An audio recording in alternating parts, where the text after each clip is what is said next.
Later that evening, around 5 p.m., Lieutenant Richard Carter carefully searched through piles of dirty laundry inside Charlotte Waite's laundry room. For nearly 30 minutes, he had been examining every corner of the house, looking for even the smallest clue.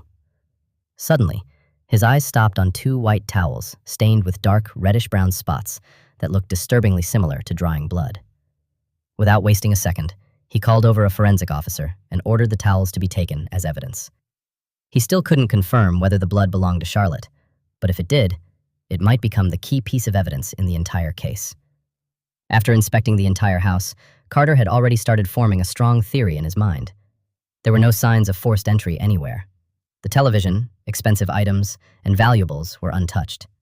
Charlotte's purse had been thrown onto the floor near the staircase, but strangely, the cash and credit cards inside were still there. To Carter, this clearly did not look like a robbery gone wrong.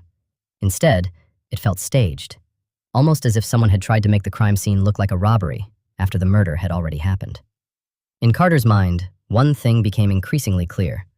Charlotte had likely been killed by someone she knew personally. But just as he was piecing everything together, loud shouting suddenly erupted near the front door. Carter rushed toward the entrance and saw two forensic officers struggling to hold back a frantic man trying to force his way inside. A second later, Carter recognized him instantly. It was Barry Waits, the town's mayor and Charlotte's husband. Barry pushed past the officers, and within moments his eyes landed on the horrifying sight lying on the floor, his wife's lifeless body. The moment he saw her, his entire body froze.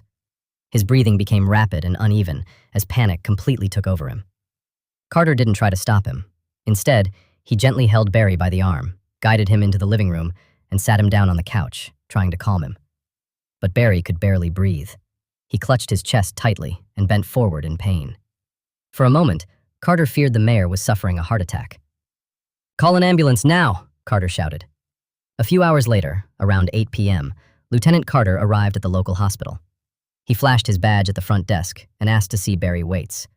However, the nurse informed him that doctors were still running tests, and Barry wasn't stable enough for visitors yet. Carter felt frustrated, not because he wanted to comfort the mayor, but because Barry was now one of the most important people in the investigation. As the husband of a possible murder victim, he could hold critical answers. As Carter turned to leave, his attention shifted toward the waiting room. Sitting alone in silence was Heather, Barry and Charlotte's daughter. Earlier that day, she had been the one who ran outside the house in panic and guided officers to her mother's body. Carter paused for a moment. Maybe Barry couldn't talk yet, but perhaps Heather was finally calm enough to reveal something important.